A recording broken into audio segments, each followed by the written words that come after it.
it is officially time for episode 12 of my series Generational Hate, where I talk about people that I hate and why, because it's about generational hate. Today, I decided to talk about Lil Nas X, and I had to do a lot of digging for this one, but let's get into it. Okay, so as a lot of people know, before he blew up and had Old Town Run and everything, he had an old Twitter account, Nas Mirage, I think that's how you pronounce it.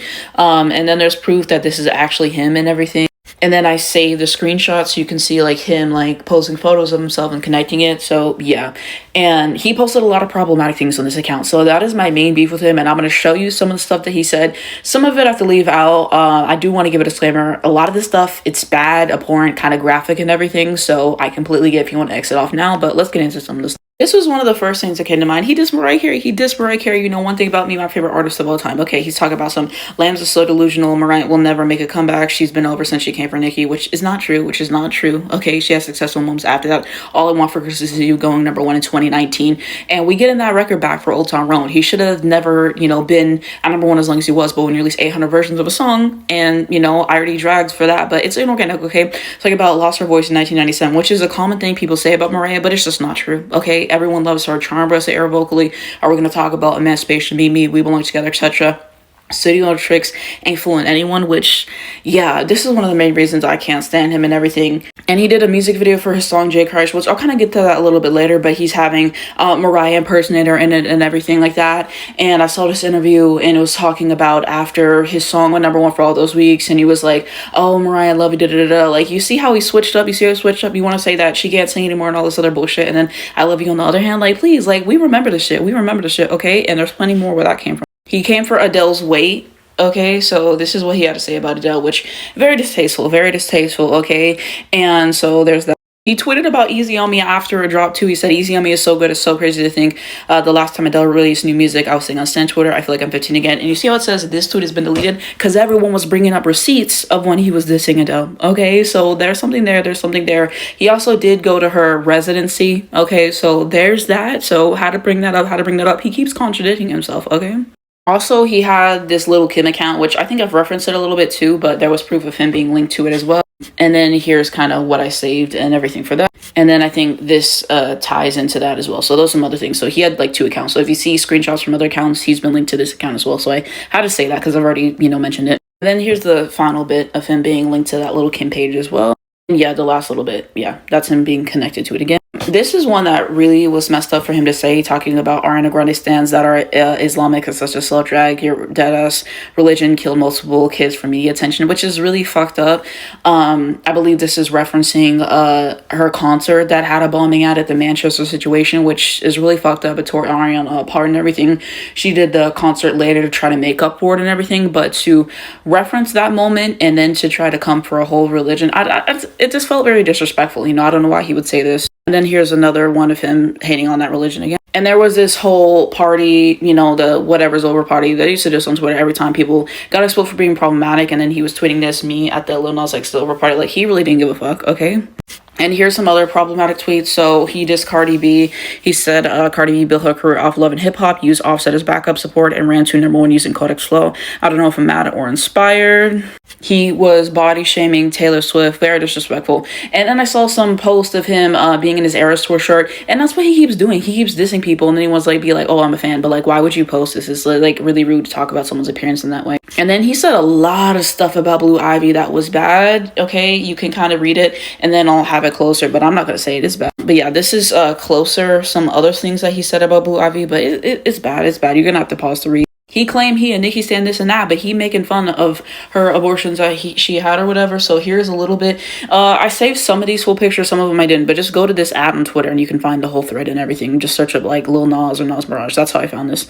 Then here's another one. Was basically trying to imply that Beyonce and Rihanna were illiterate. So if you pause, you can read a little bit. Some of them it's kind of hard, so I apologize, but it says leaked picture of Beyonce's diploma, and he was talking about if you combine Beyonce and Rihanna diploma, and by 2, they still have less than Lil Kim and everything. So that's kind of fucked up, basically trying to say that they're not educated and everything like that. And he's trying to call Beyonce illiterate again, and he was saying stuff about Selena Gomez and her immigration status, which is very distasteful. And then he was saying stuff about Miley Cyrus, and there's a photo of him hanging out with Miley Cyrus, like he never said shit about her, which is he was saying stuff about Lady Gaga as well, and saying that she transitioned, which she did not do, and putting stuff on her and everything like that. Obviously there's nothing wrong with that, but I'm just saying, because she caught a lot of flack for that early in her career and everything, and she doesn't have a problem with it, for the record. But this is something he said about Lady Gaga, so there's that. He came for Azealia Banks, which, I mean, who really cares? We don't like Azealia Banks. And this is another one on Rihanna that was really fucked up, and then you can read what it says, but that was really messed up to say. That was really messed up to say in general.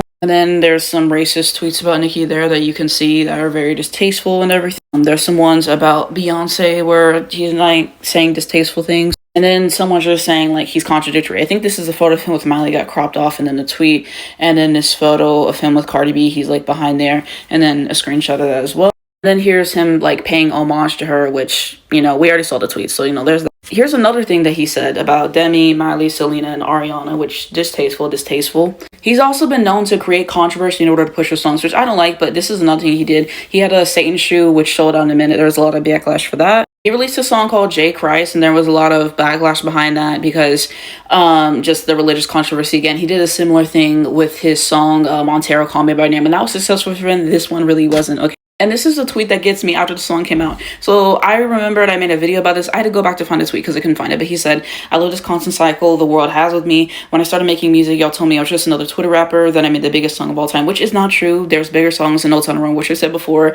And then this part, I can't really argue with him because he did, I saw the album or whatever. And then this is the part that really gets me and that I find so funny. He's talking about, now y'all saying my new shit not finna do nothing. At some point, y'all gotta realize I am God's favorite. Like, he really did all this, okay? And then the song debuts at number 69 on Billboard Hot 100. He did have an apology, but I just felt like the apology was him saving his own ass. Like, if the song was successful, he would have been like, see, I was right, okay?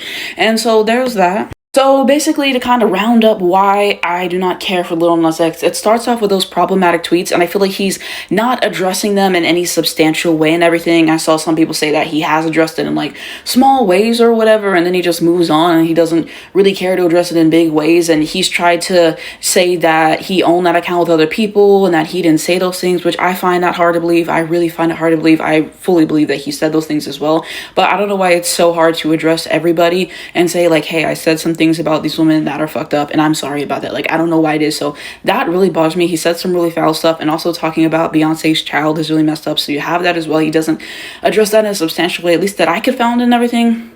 So there was that.